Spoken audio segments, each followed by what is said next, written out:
નમસ્કાર વિદ્યાર્થી મિત્રો, એજ્યુટેકનો ચેનલમાં આપનું સ્વાગત છે। આજે આપણે ધોરણ 6 વિષય હિન્દીની સ્વ અધ્યયન પોથીમાં પાઠ નંબર 3 જરા મુસ્કુરાઈએ તેના તમામ પ્રશ્નોના જવાબની સમજ મેળવીશું।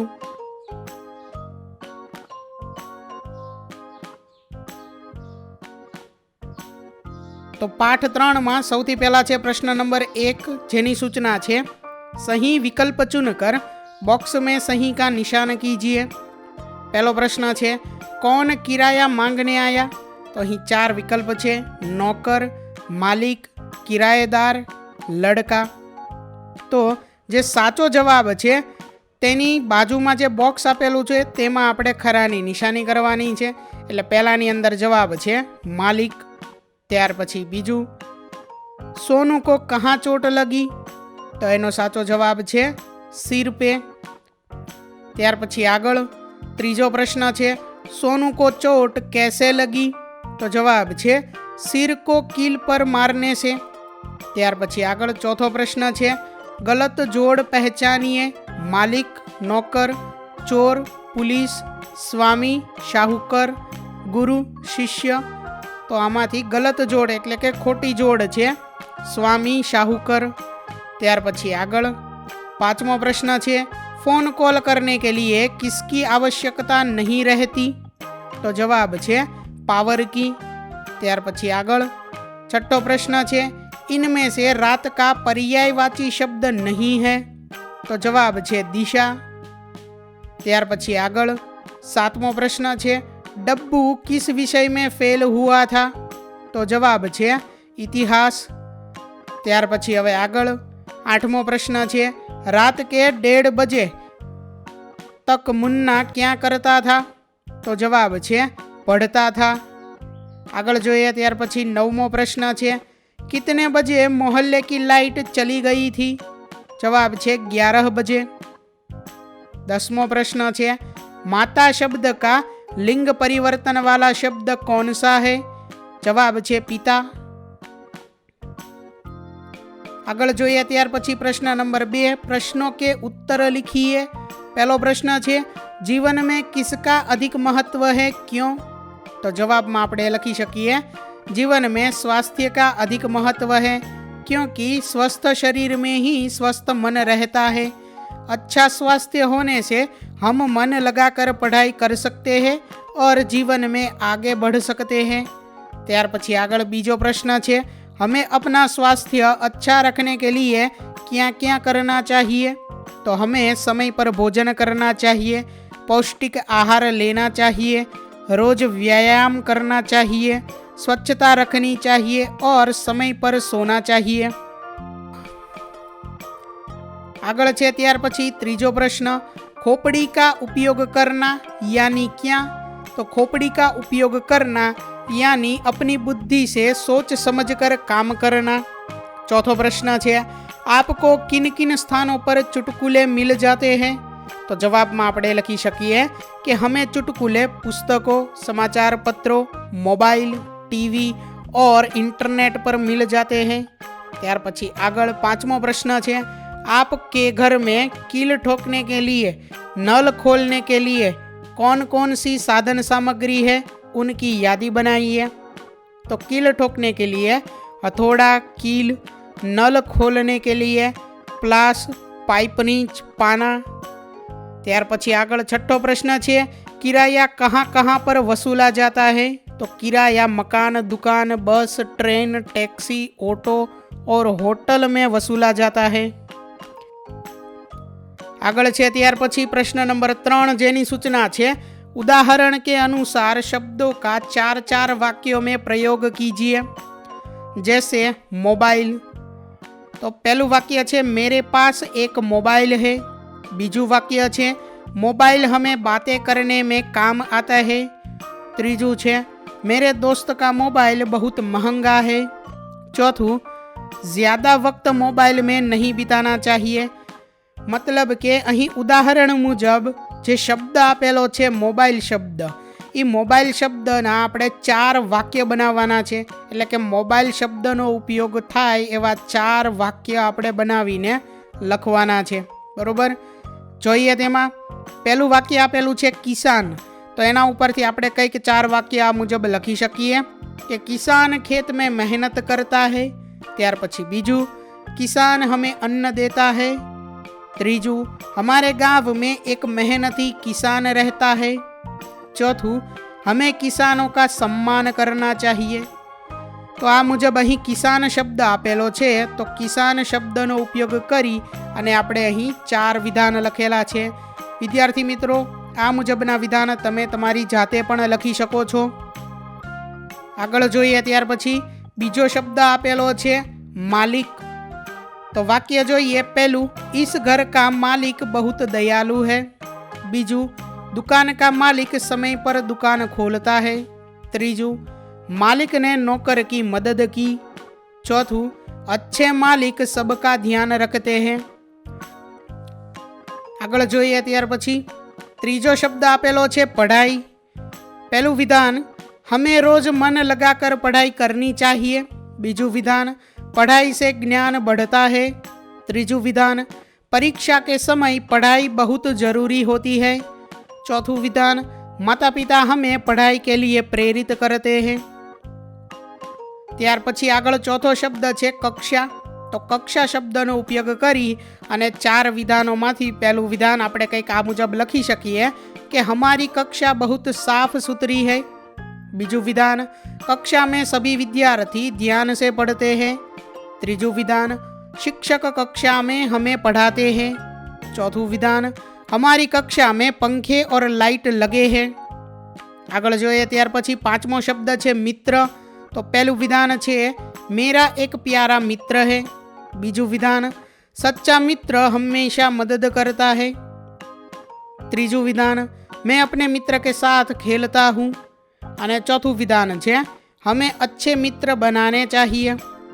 આગળ જોઈએ ત્યાર પછી પ્રશ્ન નંબર 4 જેની સૂચના છે दिए गए चुटकुले पढ़िए और ठहाके मारकर हंसने का आनंद लीजिए.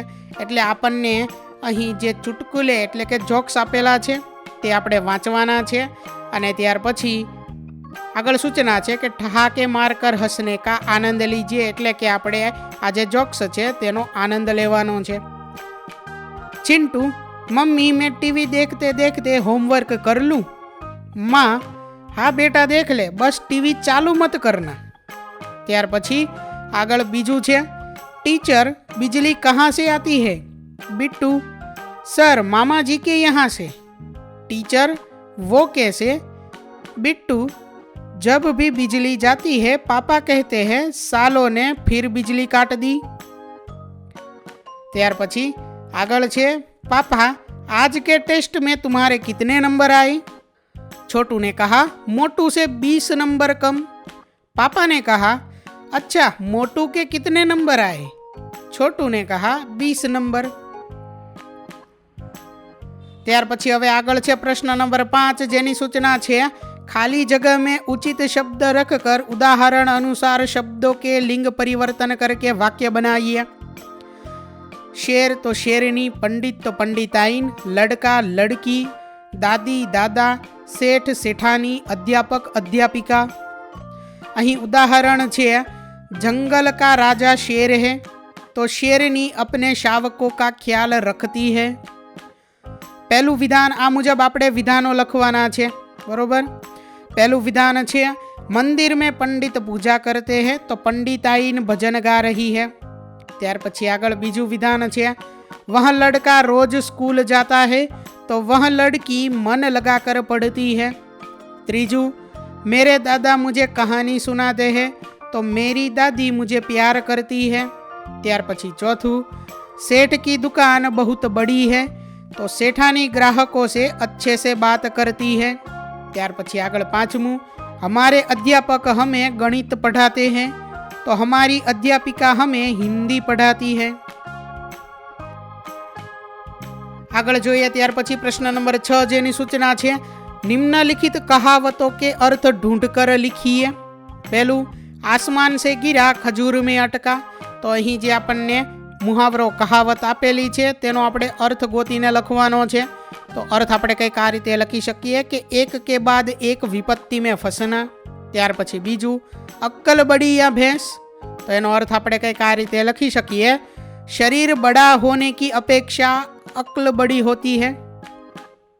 त्यार पछी त्रीजू, जैसी करनी वैसी भरनी, तो जो जैसा करता है उसे उसी के अनुसार फल भुगतना पड़ता है। त्यार पछी आगळ चौथू, 100 सुनार की एक लुहार की, तो आनो अर्थ आपणे कंईक आ रीते लखी शकीए कि कई छोटे प्रयासों से जो काम नहीं होता वह एक मजबूत और सही प्रयास से हो जाता है। त्यार पछी आगळ, जो गरजते हैं वो बरसते नहीं, એટલે કે जो डिंग मारते हैं वो काम नहीं कर सकते। ત્યાર પછી આગળ પ્રશ્ન નંબર 7 જેની સૂચના છે, परिच्छेद में कुछ मुहावरे छिपे हैं, उनको ढूंढिए और अर्थ देकर वाक्य में प्रयोग कीजिए। એટલે કે આ જે ફકરો છે આ ફકરાની અંદર મહાવરા આપેલા છે, તે મુહાવરાને આપણે ગોતવાના છે અને એનો અર્થ જે છે તે આપણે આપવાનો છે અને એનો વાક્યમાં પ્રયોગ કરવાનો છે। फकरो જોઈએ कि रामू एक बहुत ही मेहनती लड़का था। वह दिन रात एक करके अपनी पढ़ाई में लगा रहता था। उसके पिता हमेशा उसे कहते थे, बेटा पढ़ाई में कमर कस लो, माना कि अभी तो थोड़ी कठिनाई आ रही है, लेकिन हौसला मत हारना, याद रखना जहाँ चाह है वहाँ राह है। रामू ने अपने पिता की बातों को मन में बिठा लिया और दिन रात एक करके मेहनत करता रहा। अंततः उसकी मेहनत रंग लाई और वह परीक्षा में अव्वल आया। पूरे गांव ने उसकी जमकर तारीफ की। तो आ फकरो जे छे एनी अंदरथी आपणे मुहावरा कंईक आ रीते लखी शकीए। पहलू छे दिन रात एक करना, तो एनो अर्थ छे बहुत अधिक मेहनत करना। एनो वाक्यमां प्रयोग आपणे कंईक आ रीते करी शकीए कि रवि ने परीक्षा में अच्छे अंक लाने के लिए दिन रात एक कर दिया। त्यार पछी बीजू, कमर कसना, तो ई मुहावरानो अर्थ आपणे कंईक आ रीते लखी शकीए कि पूरी तैयारी के साथ मेहनत करने के लिए तैयार होना। एनो वाक्यमां प्रयोग आपणे कंईक आ रीते करी शकीए कि खिलाड़ियों ने मैच जीतने के लिए कमर कस ली। विद्यार्थी मित्रों, वाक्य प्रयोग तमे तमारी जाते पण करीने लखी शको छो। आगळ जोईए त्यार पछी त्रीजो मुहावरो, हौसला मत हारना, तो एनो अर्थ आपणे कंईक आ रीते लखी शकीए, निराश न होना, साहस बनाए रखना। वाक्य में प्रयोग आपणे कंईक आ रीते करी शकीए कि मुश्किल समय में हमें हौसला नहीं हारना चाहिए। चौथो मुहावरो, मन में बिठा लेना, तो आ मुहावरानो अर्थ आपणे कंईक आ रीते लखी शकीए कि बात को अच्छी तरह समझ कर याद कर लेना। वाक्य प्रयोग छे, गुरुजी की सीख उसने मन में बिठा ली। आगळ छे त्यार पछी पांचमो मुहावरो, मेहनत रंग लाना, तो एनो अर्थ छे परिश्रम का अच्छा फल मिलना। एनो वाक्य में प्रयोग आपणे कंईक आ रीते लखी शकीए कि उसकी कड़ी मेहनत रंग लाई और वह सफल हो गया। आगळ छे त्यार पछी प्रश्न नंबर 8 जेनी सूचना छे, निम्नलिखित परिच्छेद में मुहावरों का प्रयोग किया गया है, उनको ध्यान से पढ़िए और उनके अर्थ समझने का प्रयत्न कीजिए। એટલે કે ફરી પાછો અહીંયા આપણને એક ફકરો આપેલો છે, એ ફકરાની અંદર અમુક મુહાવરા આપેલા છે। એ મુહાવરાને આપણે ધ્યાનથી વાંચવાના છે અને એનો અર્થ સમજવાનો છે। ફકરો જોઈએ સૌથી પહેલા કે राम और श्याम बचपन के दोस्त थे। वे एक दूसरे की आंखों के तारे थे। दोनों हमेशा साथ रहते थे। वे एक दूसरे के सुख दुख के साथी थे। जब भी राम किसी मुसीबत में फंसता तो श्याम हमेशा उसकी मदद के लिए हाथ बढ़ाता। लोग कहते थे आपदा में पहाड़ टूट पड़ता है, लेकिन राम और श्याम एक दूसरे के लिए हमेशा कंधे से कंधा मिलाकर खड़े रहते थे। उनकी दोस्ती लोहे के चने जैसी मजबूत थी। ત્યાર પછી આ જે ફકરો છે તેની અંદર જે મુહાવરા આપેલા છે તે જોઈએ। મુહાવરો છે आंखों का तारा होना, तो एनो अर्थ छे बहुत प्यारा होना। त्यार पछीनो मुहावरो, सुख दुख में साथी होना, तो हर परिस्थिति में साथ रहना। हाथ बढ़ाना, तो एनो अर्थ छे सहायता करना। चौथो मुहावरो, पहाड़ टूट पड़ना, तो मुसीबत में लोगों का साथ छोड़ देना। कंधे से कंधा मिलाना, तो साथ देना, मदद करना। लोहे के चने चबाना, तो बहुत कठिन काम करना। तो आ मुजब અહીં એના મુહાવરા અને અર્થ લખેલા છે જે તમારે જોઈ અને લખવાના છે. તો વિદ્યાર્થી મિત્રો, અહીં ધોરણ 6 વિષય હિન્દીની સ્વ અધ્યયન પોથીમાં પાઠ નંબર 3 તેના તમામ પ્રશ્નોના જવાબની સમજ પૂર્ણ થાય છે. વિદ્યાર્થી મિત્રો, આપેલા વિડીયોની જો તમારે પીડીએફની જરૂર હોય તો તમે આપણી એપ્લિકેશન સ્માર્ટ સાથી પરથી મેળવી શકશો. વિદ્યાર્થી મિત્રો, આપણી એપ્લિકેશન સ્માર્ટ સાથી પ્લે સ્ટોરમાં આવી ગઈ છે, જેની અંદર તમે બધા વિભાગ જોઈ શકો છો. તેની અંદર વિવિધ ધોરણ છે. ધોરણ ઉપર ક્લિક કરતાં વિવિધ વિષય ખુલશે. વિષય ઉપર ક્લિક કરતાં તેની અંદર આવતા પાઠ ખુલશે. તેની અંદરથી તમે પાઠ્યપુસ્તક પણ ડાઉનલોડ કરી શકો છો. તેની અંદર આપેલા પાઠમાં ક્લિક કરતાં તમે પાઠની પીડીએફ, સ્વાધ્યાયની પીડીએફ, સ્વ અધ્યયન પોથીની પીડીએફ, પાઠના વિવિધ વિડીયોઝ, સ્વાધ્યાયના વિડીયોઝ, સ્વાધ્યાયન પોથીના વિડીયોઝ બધું જોઈ શકો છો અને ડાઉનલોડ પણ માત્ર એક ક્લિકમાં કરી શકો છો. વિદ્યાર્થી મિત્રો, આપણી એપને સપોર્ટ કરજો, ડાઉનલોડ કરજો. થેન્ક યુ દોસ્તો. એજ્યુકટેકનો ચેનલ તરફથી વિડીયો નિહાળવા બદલ આપનો આભાર. આવા બીજા વિડીયોઝ નિહાળવા માટે અમારી યુટ્યુબ ચેનલ એજ્યુકટેકનો અત્યારે જ સબસ્ક્રાઇબ કરો. આભાર દોસ્તો.